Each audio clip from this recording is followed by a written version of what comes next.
U.S. Supreme Court refuses to block Exxon climate fraud investigation. Massachusetts Attorney General is trying to force Exxon to turn over decades of records involving what it knew about climate change and what it told the public. Massachusetts Attorney General Maura Healey is investigating whether Exxon misled the public and investors about climate change. Credit: Jessica Rinaldi, The Boston Globe via Getty Images. The U.S. Supreme Court on Monday declined to take up ExxonMobil's latest attempt to block Massachusetts' investigation into whether the oil giant misled the public and investors about climate change.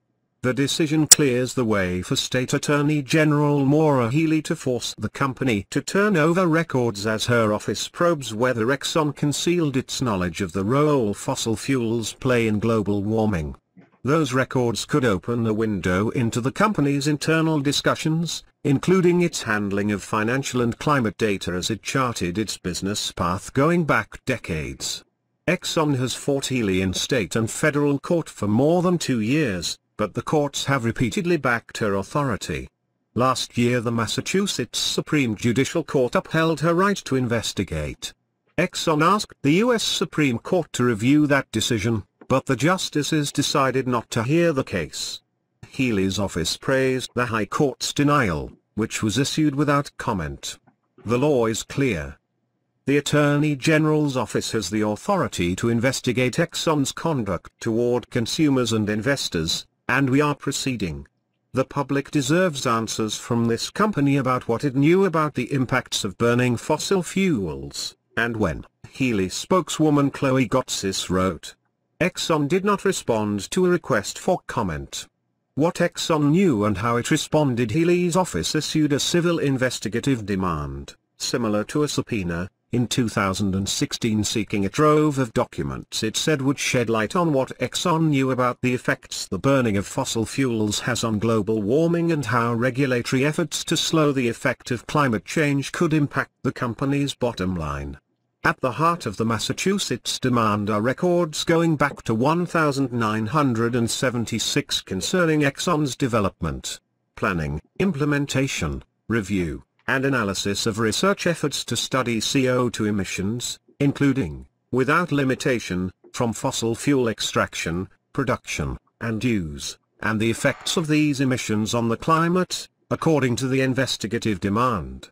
The Exxon documents most likely will lay out a detailed, complex and perhaps confusing and convoluted history of how Exxon internalized the threat of climate change to both the world and its investors, said Martha Coakley, a former Massachusetts Attorney General.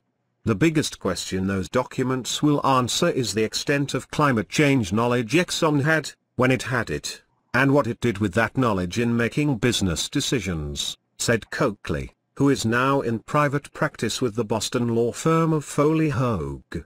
Understanding the level of information Exxon had in its possession relative to climate change is important in building a foundation for them to understand what the company did with that information in terms of marketing and business development.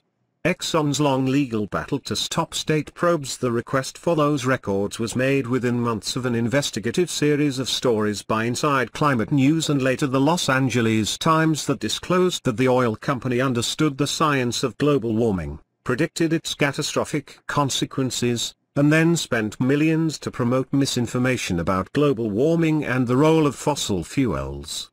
Exxon immediately went on the offense in both federal and state courts to derail the Massachusetts probe and a similar investigation launched by the New York Attorney General's office. A federal court last year rejected Exxon's bid to halt the state investigations, though the company is pursuing an appeal of that ruling. The New York Attorney General filed a lawsuit against Exxon last October alleging the oil giant defrauded investors by misleading them about the financial risks the company faced from climate change regulations. An October 23 trial date has been set. The New York investigation, in which Exxon has provided more than 3 million pages of documents, generally paralleled the Massachusetts probe in asking the question of what the company knew about climate change as a threat to its business and investors.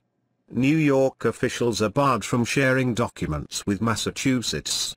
Exxon's argument in Massachusetts. Exxon fashioned a unique argument as it tried to stop the Massachusetts investigation.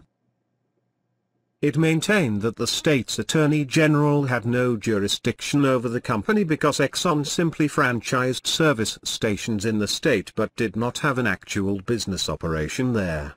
The wide-ranging demand for documents by the Massachusetts Attorney General violates the Due Process Clause of the Constitution's 14th Amendment because Exxon is headquartered outside of Massachusetts, the company wrote in its Supreme Court brief. This case involves a breathtaking assertion of personal jurisdiction over a non-resident defendant.